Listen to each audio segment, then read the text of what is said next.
நினைப்பது ஒன்று கண்டிலேன் நீயல்லாது வேறில்லை. எதை நினைச்சாலும் அது நீயாத்தான் இருக்கு. உன்னை தவிர வேற எதையும் என்னால் நினைக்கவே முடியல. நினைப்புமாய் மறப்புமாய் நின்ற மாயை மாயையே. அப்போ உன்னை நான் மறந்தேன் என்பது கூட ஒரு மாயை, நினைத்தேன் என்பதும் மாயை. ஏன்? எப்பவும் என் உள்ளத்தில் நீதான் இருப்பதால் நினைப்பு என்ற ஒன்றும் கிடையாது, மறதி என்ற ஒன்றும் கிடையாது.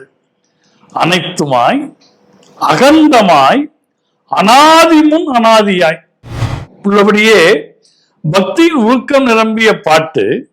நினைப்பதொன்று கண்டிலேன் நீயலாது வேறில்லை. நான் என்ன நினைச்சாலும் அது நீயாத்தாப்பா இருக்க. நினைப்புமாய் மறப்புமாய் நின்ற மாயை மாயையே. அனைத்துமாய் அகண்டமாய் அனாதிமுன் அனாதியாய்.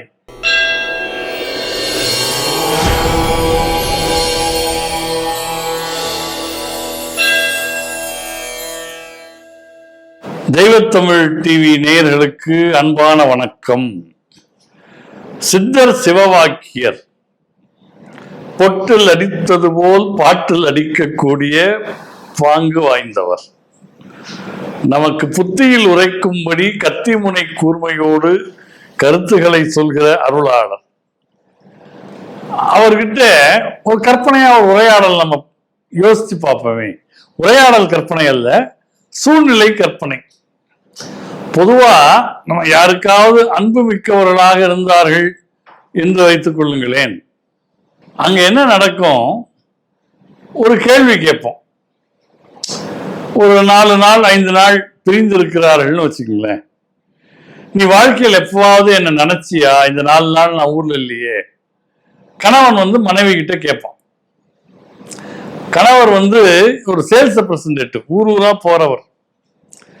ஒரு 5 நாளைக்கு அப்புறம் வந்தவர் புது மனைவி கிட்ட கேட்டாராம், இந்த 5 நாள் நான் உன்னை விட்டுட்டு இருந்தனே, நீ எப்பவாவது என்ன நினைச்சியா? உங்களை மறந்தாதாங்க நினைக்கிறதுக்கு.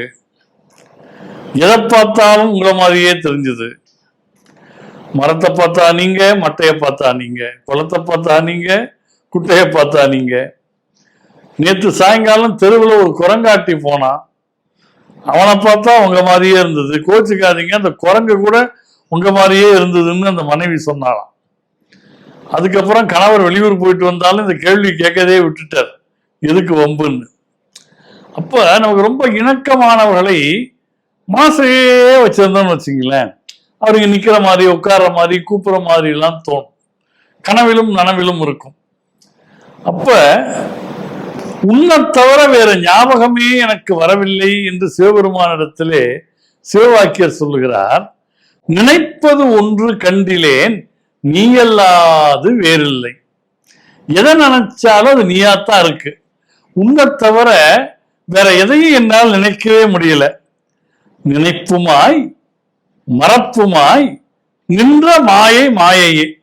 ஒன்னு நினைச்ச மாதிரி இருக்கு, மறந்த மாதிரி இருக்கு. அதாவது இது ரொம்ப அருமையான இடம்.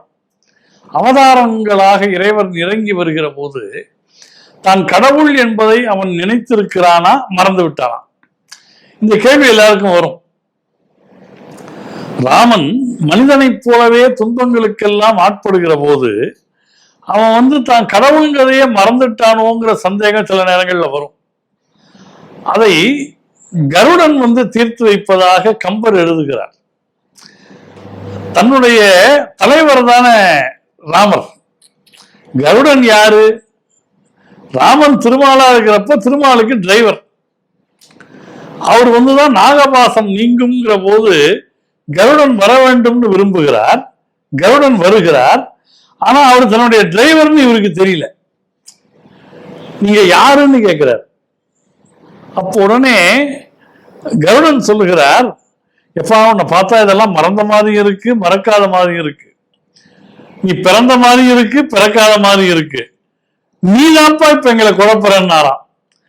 மறந்தாயும் ஒத்தி மறவாயும் ஒத்தி மகள் யாரும் யானும் அறிவேன், துறந்தாயும் ஒத்தி துறவாயும் ஒத்தி ஒரு தன்மை சொல்ல அறியாய், பிறந்தாயும் ஒத்தி பிறவாயும் ஒத்தி பிறவாமல் நல்கு பெரியோய், அறந்தான் நிறுத்தல் அரிதாக யார் இவ்வதிரேக மாயை அறிவார் என்று கருடன் துதிப்பதாக கவி சக்கரவர்த்தி கம்பர் ரொம்ப அருமையாக ராமாயணத்திலே நமக்கு காட்டுகின்றார். இதை நான் இங்கே சொல்லுவதற்கு காரணம், இறைவனை நினைத்தது போலவும் இருக்கிறது, மறந்தது போலவும் இருக்கிறது. நினைப்புமாய் மறப்புமாய் நின்ற மாயை மாயையே என்கிறார். அப்போ உன்னை நான் மறந்தேன் என்பது கூட ஒரு மாயை, நினைத்தேன் என்பதும் மாயை. ஏன்? எப்பவும் என் உள்ளத்தில் நீதான் இருப்பதால் நினைப்பு என்ற ஒன்றும் கிடையாது, மறதி என்ற ஒன்றும் கிடையாது. அனைத்துமாய் அகண்டமாய் அனாதி முன் அனாதியாய். இந்த உலகத்துக்கு ஆதி என்று எதை சொல்லுகிறார்களோ அதற்கும் ஆதியாக, ஆதிக்கும் முந்தையது அனாதி, அதற்கும் முந்தைய அனாதியாக இறைவன் இருக்கிறான். அப்போ அனைத்துமாய் அகண்டமாய் அனாதி முன் அனாதியாய். இந்த இடத்துல ரொம்ப அழகாக சேர்க்கிறார் நம்முடைய சிவவாக்கியர் சொல்லுகிறார், எனக்குள் நீ உனக்குள் நான் நினைக்குமாறு அது எங்கனே.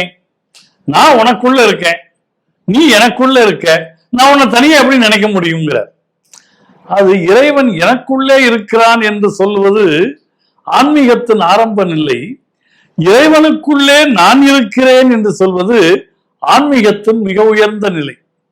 அது ரொம்ப அழகாக நீங்க ராமாயணத்துல கூட பார்க்கலாம். அதெல்லாம் நின்னுளே என்னை நிரூபித்தாய்கிறார்.